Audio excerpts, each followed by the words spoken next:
For some time now, I've been fascinated by the idea of something called neuroplasticity, which means that we can reprogram our brain to become happier and more fulfilled.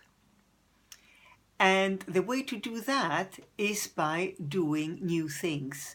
I've always been encouraging you to experiment, learn something different, something new, figure out what you enjoy and then go for that. And give it a really good try, because at first it might feel awkward, as it always does when you learn something different, like a new language, for example. Now, one of the things that I'm fascinated about is that one way to do that, to reprogram your brain, is by reinterpreting a particular event or circumstance.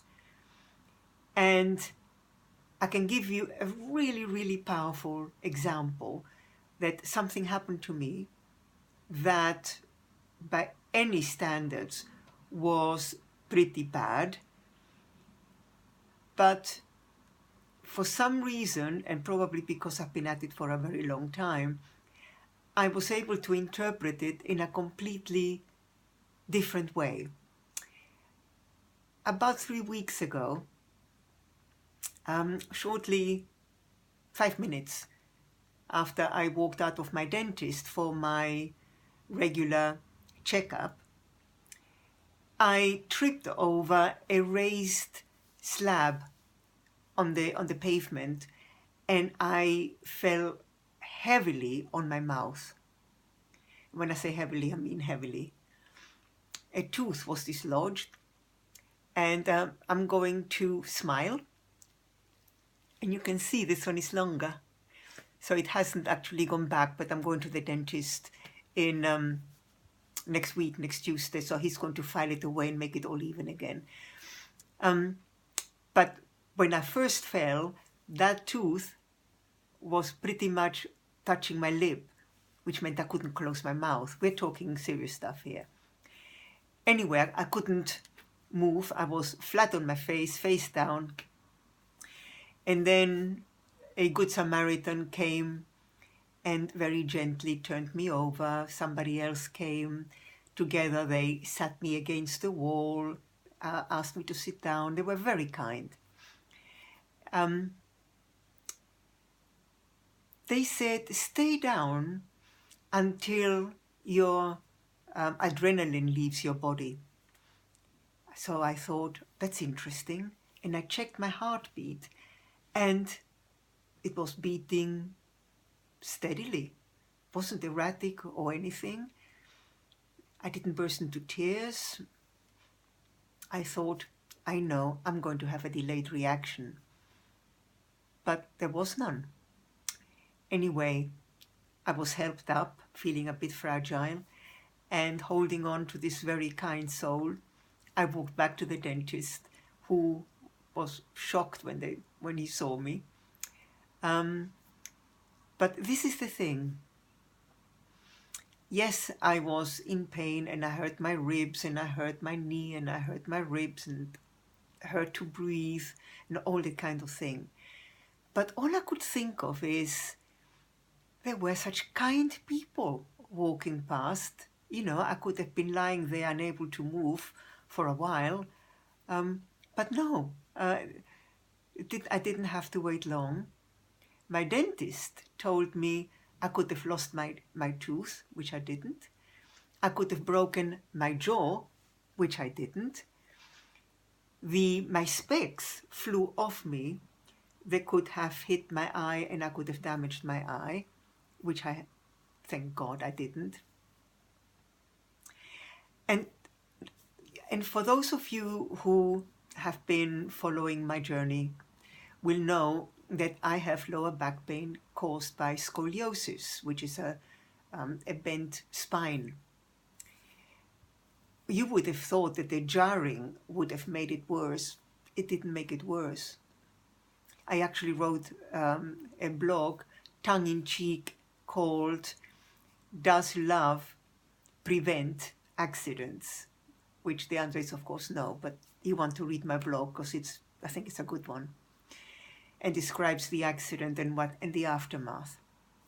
But here's the thing, what I'm talking about is a reprogramming of my mind, of my brain, because about 3 or 4 years ago, the same thing happened to me again. I tripped over a raised slab on the pavement, and I went down, not as hard as this time, but I burst into tears. Again, I was helped up, but it took me months to recover. Whereas in my case, I went to Ashford the following day, which is almost 3 hours each way, for a radio interview, which by the way was fantastic, but that's another story. So, looking at events that appear pretty bad, see if you can look at the positive. It could be a learning experience, it could be a new insight that you haven't expected. What is the good in it that normally you wouldn't look for? You may or may not know that I'm a Buddhist. And one of the sayings that I love the most is called making poison into medicine, which pretty much describes what I'm trying to talk about. So one way to reprogram your feelings would be to do a number of things that will make a huge, fairly immediate difference to your emotional state. So here are some ideas. Have a hug. If there isn't anyone anywhere near it, go and ask for a hug. Maybe as soon as your partner comes home, when you see a friend, a hug releases all these wonderful hormones, feel-good hormones. One of the main ones is called oxytocin. So get yourself a good dose of oxytocin. Hang out where there are people. So if you live alone, for example, or you are alone most of the day because your partner, your children are out all day, then go to a cafe, and if you can read or do something, just to have people around raises your energy, even if you don't engage with them, which I thought was fascinating. But of course, a better way is to call a friend and suggest that you meet for coffee and spend time with them. Listen to music. Go and outside and have a walk in the park. Those are all things. Oh, and if you live alone, get yourself a pet. A cat is great, they are independent, and stroke them. Stroking a pet has shown to make a huge impact into your sense of well-being. So give these things a try, one or more, and you will notice what an amazing difference it makes.